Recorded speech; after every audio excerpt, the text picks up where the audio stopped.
Assalamualaikum warahmatullahi taala wabarakatuh. Alhamdulillahirabbil alamin. Assalatu wassalamu ala asyrafil anbiya'i wal mursalin wa ala alihi washabihi ajmain. Rabbis shrah li sadri wa yassir li amri wa hlul 'uqdatam min lisani yafqahu qawli. Ya Rabbana zidna ilman warzuqna fahman. Sahabat sekalian, bertemu kembali kita pada malam hari ini dalam ngaji buku. Tiba kita pada pembahasan mengenai sederhana keperluan hidup yang merupakan subbab keempat dari bab 5 yaitu sederhana.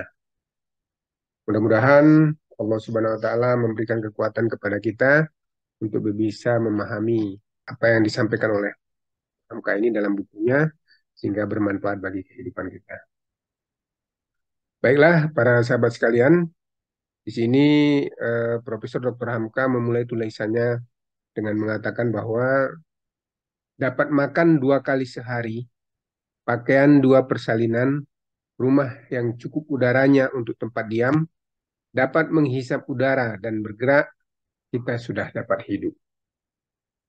Cuma nafsulah juga yang meminta lebih dari itu. Hingga di dalam mencari hendak berlebih, kerap kali manusia lupa akan kesenangan. Jadi di sini dikemukakan bahwa sebenarnya untuk hidup kita hanya perlu makan 2 kali, pakaian 2 persalinan, 2 buah maksudnya, ya, rumah yang cukup, kemudian tempat tinggal, dan menghisap udara dan bergerak, kita sudah hidup. Namun nafsu kita yang mengusik kita dan mengajak kita untuk mendapatkan yang lebih, sehingga kerap kali kita lupa dengan kesederhanaan. Segenap manusia katanya sama, tidak berbeda, cuma kemauan juga yang berlain-lain. Kalau kita perturutkan saja kehendak nafsu, tidak kita beri batas perjalanannya supaya sederhana, tidaklah nafsu itu akan berubah. Padahal jika kita terima apa yang ada, sabar dan tahan hati, dan berusaha menghindarkan pengangguran, maka nafsu itu akan menerima berapapun yang ada. Hidup manusia ini adalah di tengah sempadan, perbatasan antara perangai malaikat dengan perangai. Sebab itu kalau mereka meniru malaikat, mereka akan lebih dari malaikat. Sebab kemalaikatannya dicapai dengan perjuangan yang lebih hebat dan dari perjuangan malaikat. Tapi sebaliknya, jika manusia meniru perangai binatang, maka kebinatannya pun akan melebihi daripada binatang. Binatang apabila telah kenyang perutnya, dia akan tidur, istirahat. Tetapi manusia walaupun telah kaya, bertambah tidak senang hidupnya. Bahkan bertambah tamak dan lobanya. Bertambah sayang akan bercerai dengan harta. Sebab itu dapatlah diperhatikan bahwa orang yang lebih terjauh daripada kesenangan hati ialah orang yang banyak harta. Mereka lebih banyak was-was dan lebih jauh dari ketentraman hati. Kama berkata bahwasanya kebahagiaan itu tidaklah pada kebanyakan harta, tapi pada rasa tentram dan ridho. Dalam pada itu sebagai orang hidup diteruskan juga pekerjaan, tidak dihenti-hentikan usaha. Di tengah-tengah diberi Tuhan, diucapkannya syukur dan tidak diberi pun dia sabar.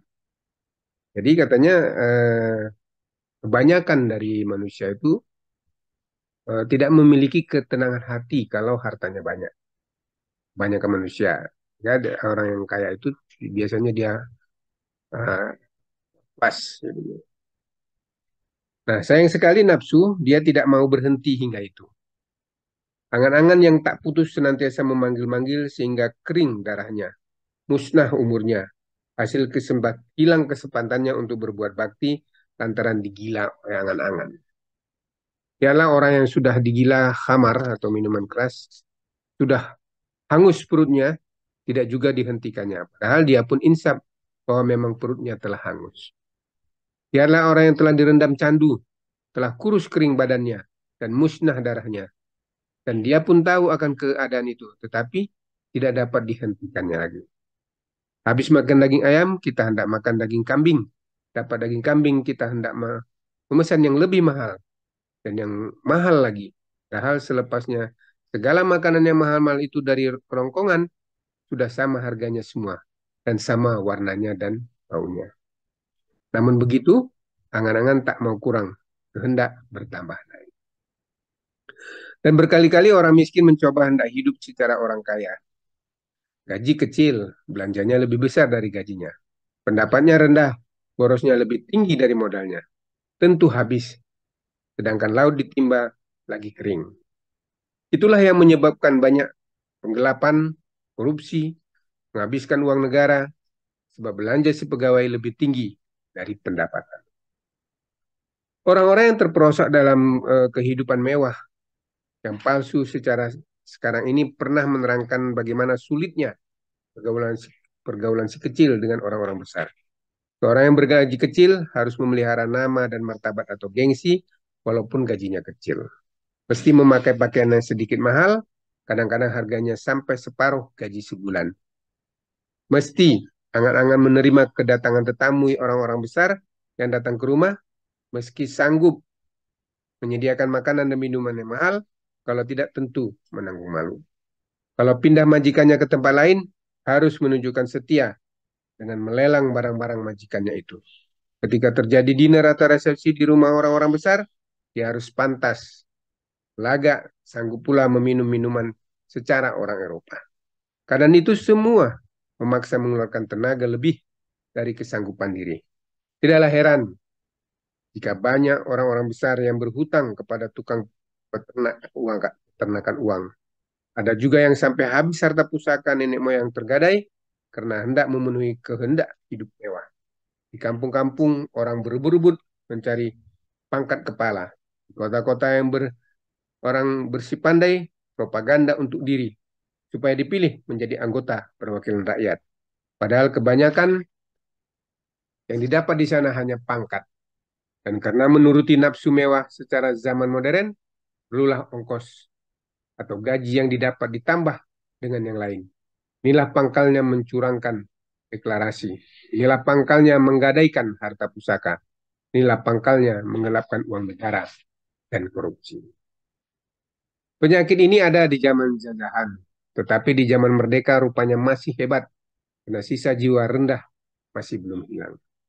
Pemuda-pemuda diperintah oleh hawa nafsu menumpukkan dasi 100 macam, membeli pakaian 20 setel, minyak wangi, parfum, pomade, penghalus muka, dan lain-lain. Cuma satu saja yang lupa membeli, yaitu pelekat untuk sembahyang. Pelekat maksudnya itu kain pelekat untuk sembahyang.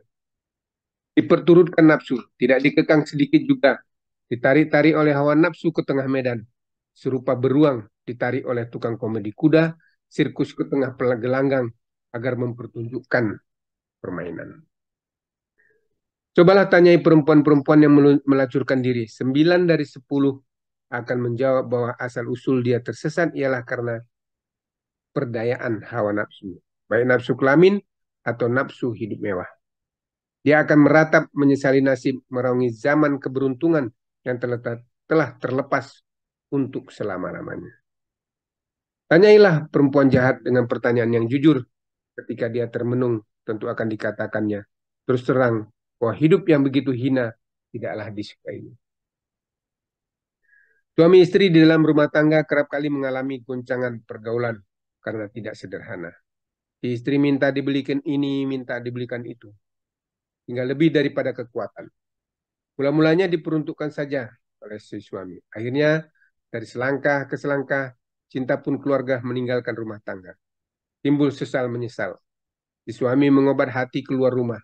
Si istri karena terlalu banyak hutang menjadi rusak binasa ingatannya. Anak-anak pun terlantar. Ada rumah tangga yang terus pecah dan ada pula yang menjadi neraka selama-lamanya. Ada seorang ayah yang menghabiskan pendapatannya di meja judi. Sehingga makan anak-anaknya tidak teratur lagi. Ada si ayah yang waktu mudanya tidak berniat sedikit juga hendak menyimpan. Sehingga anak-anaknya ditinggalkannya putar kaca. Kalau manusia dapat hidup sederhana, tentulah darah mereka tidak akan berdebar-debar lagi. Hidup tidak sederhana membuka pintu kepada berhutang.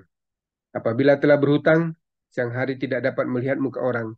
Dan ketika malam, dada berdebar-debar berapa banyaknya orang yang sebenarnya tidur menyembunyikan diri di dalam rumah. Padahal tukang rekening berbolak-balik di luar rumah menagih hutang. Membuat hutang mudah sekali, gampang sekali mengambilnya, tetapi untuk membayar habis bulan amatlah sukarnya. Sebab itu, haruslah sepaham di antara suami dan istri di dalam memilih hidup sederhana. Ada orang yang malu karena perkakas rumahnya tidak sebanyak perkakas rumah orang yang tinggal di sebelah rumahnya. Lalu ditambahinya perkakas rumahnya dengan berhutang. Kebetulan membuat hutang itu sangat mudahnya. Apalagi saudagar-saudagar yang cerdik, asal barangnya laku, janji dipermudahnya. Bujuk rayunya lebih panjang daripada jalan raya. Kelak apabila hutang terlambat dibayar, dia datang, besok dia datang, lusa dia datang. Kadang-kadang sengaja diperlihatkannya kepada orang lain. Mulutnya keras, kita terpaksa lunak. Orang sebelah menyebelah pun tahu, manakah yang lebih besar malu disisa orang hutang daripada malu karena kekurangan. Sebaliknya adalah mencukupkan dengan apa yang ada. Mengukur baju pada tubuh sendiri. Tidak melebihkan kekuatan yang dapat dipikul. Jalan yang seaman-amannya menuju kesenangan hati. Melapangkan pikiran untuk zaman yang akan datang. Orang yang telah biasa hidup sederhana tidak merasa canggung dan gamang dan tidak takut akan terperosok kepada bahaya hutang rente dan menggelapkan. Karena dia tidak mementingkan kegagahan palsu, kemegahan terhadap orang berdekatan rumah. Apabila dia terluncur dari pekerjaan sehingga jatuh miskin dengan tiba-tiba, dia tidak merasa canggung. Bahkan akan berusaha melepaskan diri dari bahaya dengan jalan yang halal, walaupun kotor nampaknya oleh orang lain. Laki-laki atau perempuan yang sudi menghidupkan perasaan sederhana dalam rumah tangganya, tidaklah akan ditumbuhi hasad dengki melihat kelebihan orang lain. Sebab kekayaan dan kecukupan itu pada hakikatnya sekali-kali bukanlah pada harta, tetapi pada hati. Ingatlah hai orang-orang yang diperdaya oleh kemewahan yang melebihi kekuatan, bahwasanya hidup yang melebihi kekuatan itu mengorbankan harta, selalu merasa tidak cukup, selalu merasa kekurangan, dan dia pun mengorbankan pikiran, menyesakkan hati, menghabiskan keteraman, melekaskan tua, kebahagiaannya hanya sebentar. Jika telah terperosok ke dalam, lekas-lekaslah lari keluar sebelum penyakit itu teruk benar. Hidup secara barat yang mengajar kita lebih mementingkan yang tidak penting daripada yang penting. Dengan tercapainya kemerdekaan tanah air, kita harus berusaha melepaskan dari pengaruh hidup orang barat yang selalu ingin bermewah. Itu yang pada saat ini disebut dengan uh, kapitalisme. Kapital itu artinya modal. Bahwa orang-orang yang dihargai adalah orang yang memiliki modal yang segala bidang. Jadi bila kita tidak memiliki modal, ya tidak ada. Tapi itu sebenarnya palsu saja. Karena orang yang terjerat pada kapitalisme tersebut tidak akan, kalau menurut kamu tadi, dia ketentraman hatinya kurang. Dia selalu was-was saja. Baik, demikian pembahasan kita tentang sederhana keperluan hidup. Semoga bermanfaat. Lebih dan kurang mohon maaf. Wassalamualaikum warahmatullahi wabarakatuh.